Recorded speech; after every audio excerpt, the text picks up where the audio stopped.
Karl Roland Freisler was born on October 30, 1893, in Chell, Germany, into a middle-class family whose life, like many others, was overshadowed by the rapid industrialization and political turbulence of the late 19th century. His father worked as an engineer, a profession that demanded discipline and order, values that permeated the household and shaped Roland from an early age. Yet beneath this veneer of structure, the Germany of Freisler's youth was a nation simmering with discontent, still haunted by its failed attempts to define itself in a shifting world. By the time Europe descended into the First World War, Freisler was 20 years old. He enlisted eagerly, motivated by nationalism and by the same romantic illusions of honor that were common among young men of his generation. He was sent to the Eastern Front, where the brutality of combat and the humiliation of Germany's eventual defeat left a deep psychological imprint. Captured by Russian forces in 1915, he spent several years as a prisoner of war. It was during this period that Freisler first encountered revolutionary ideas, collectivist theories, and extremist political rhetoric. While he never embraced communism, these exposures sharpened his ideological instincts and fed a growing obsession with discipline, authority, and absolute control. When he returned to Germany after the war, the nation he found was fractured, humiliated, and directionless. The Weimar Republic was plagued by economic collapse, political extremism, and widespread resentment toward the Treaty of Versailles. Freisler, who had trained briefly as a lawyer before the war, now threw himself into the world of radical politics. Like many veterans, he searched for certainty in a country drowning in chaos. His legal studies resumed, and by 1924 he became a practicing attorney. But Freisler was never merely a lawyer. He was a political creature, sharp-tongued, theatrical, and always hungry for ideological conflict. His early involvement with nationalist groups led him into the orbit of the far-right movement that would soon transform Germany. In 1925, he joined the Nazi Party. From that moment forward, Roland Freisler devoted himself to Adolf Hitler's rising political machine with singular enthusiasm. He was not a passive supporter, nor a bureaucrat drifting with the tide. He was a zealot, one whose legal expertise, oratorical skill, and appetite for ideological purity made him indispensable to the movement. In the early 1930s, as the Nazi Party ascended through elections, intimidation, and propaganda, Freisler became one of the principal architects of its legal strategy. He argued passionately for a new Germany built on racial justice and authoritarian law. When Hitler was appointed Chancellor in 1933, Freisler stepped into a world where his ambitions could be realized without restraint. By 1935, his loyalty and ideological fervor had earned him the position of State Secretary in the Reich Ministry of Justice. It was here that Freisler began reshaping the German legal system into an instrument of totalitarian control.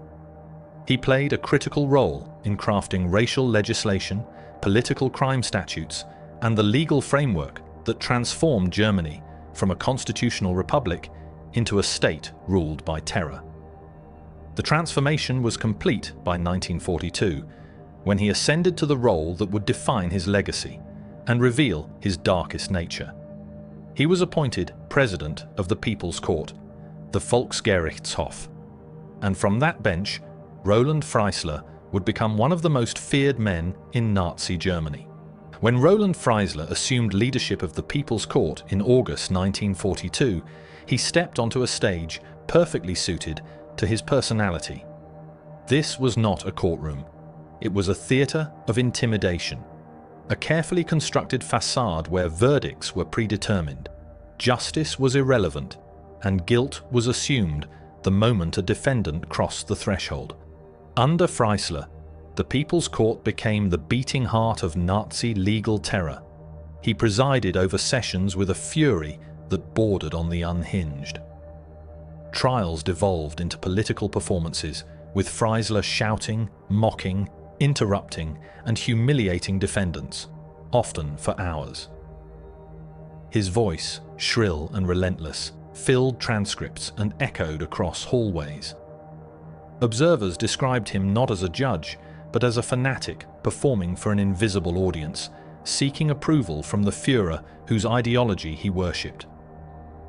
Freisler oversaw thousands of cases involving resistance members, intellectuals, clergy, students, and ordinary citizens accused of treason. His court targeted anyone who failed to conform to Nazi expectations. Those brought before him had little chance of survival. Freisler wielded the death penalty with ease. Under his leadership, the People's Court issued more than 2,600 death sentences, 10 times the number delivered by all German courts in the previous decade. But Freisler's most infamous moment came in the aftermath of the July 20, 1944 assassination attempt on Hitler. When the conspirators, men like Klaus von Stauffenberg, Ludwig Beck, and Ulrich von Hassel were arrested, they were dragged into Freisler's courtroom. What followed were some of the most grotesque judicial proceedings in modern history. Freisler berated the conspirators with venom, calling them pigs, traitors, and worms. He mocked their intelligence, their patriotism, and their motives. His tirades were recorded, preserved as evidence of a man intoxicated by authoritarian power. It was clear to everyone in the courtroom that these were not trials. They were executions in slow motion. Behind the rage, however, lay a paradox. Freisler was brilliant. His legal mind was sharp, his memory formidable, and his command of Nazi ideology absolute. He understood precisely how to weaponize the law. He had crafted statutes that allowed the state to prosecute not actions, but thoughts. Disloyalty became a crime. Dissent became treason. Freisler made sure the law served the regime, not justice, not truth, but Hitler's political vision.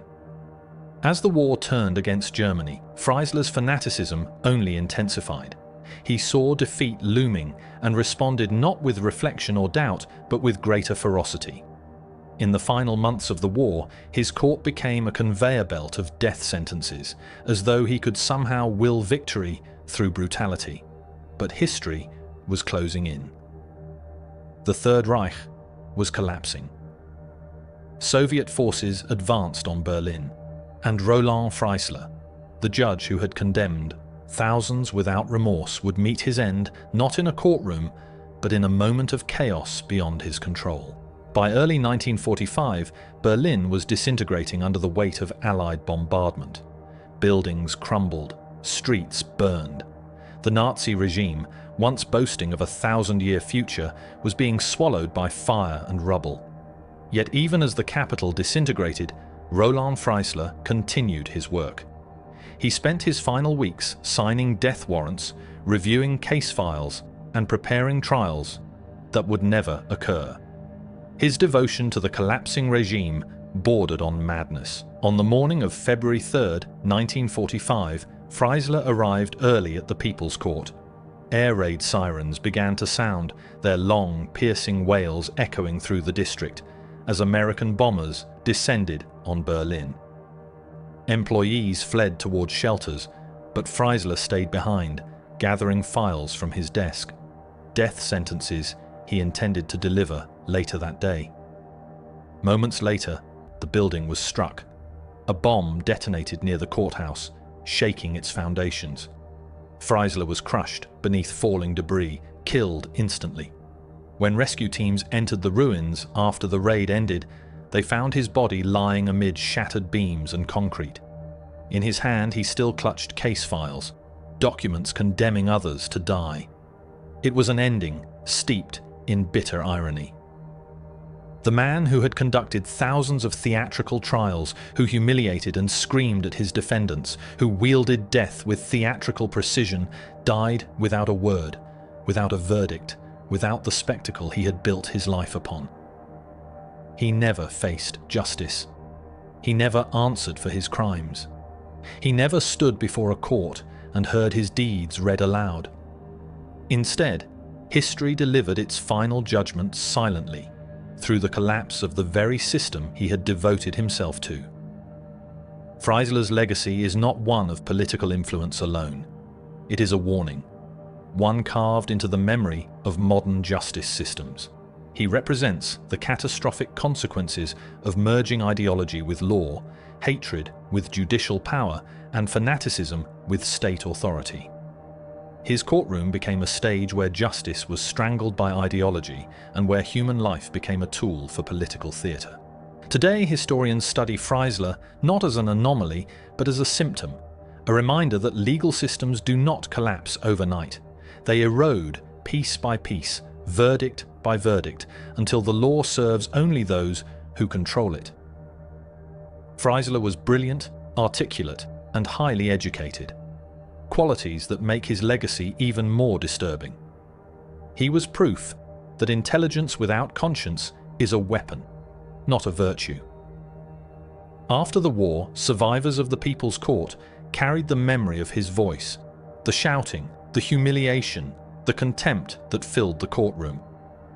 Many testified that standing before Freisler was one of the most terrifying moments of their lives. Some said his trials were worse than the sentences themselves.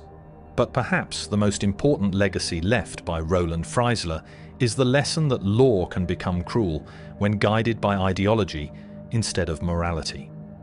His life is not merely a chapter in Nazi history. It is a stark reminder of the fragility of justice in the hands of the wrong men. The ruins of the People's Court were swept away, Berlin rebuilt. But the name Roland Freisler endures, not as a judge, nor as a leader, but as a warning etched in the darkest pages of history. The story of a man who turned the courtroom into a weapon and paid for it with a silence more profound than any verdict he ever delivered. History often remembers the generals, the armies, and the battles. But the true weight of the past is carried in the lives of individuals, those who rose to power, those who abused it, and those who suffered beneath its shadow. Karl Roland Freisler's story is not only about one man's descent into fanaticism, it is a warning about how quickly justice can be corrupted, how easily law can become a weapon, and how dangerous it is when ideology replaces humanity. The ruins of his courtroom are gone, the voices he silenced can no longer speak, but the lessons remain, carved into the silence he left behind. Remembering them is not just an act of history, it is an act of responsibility.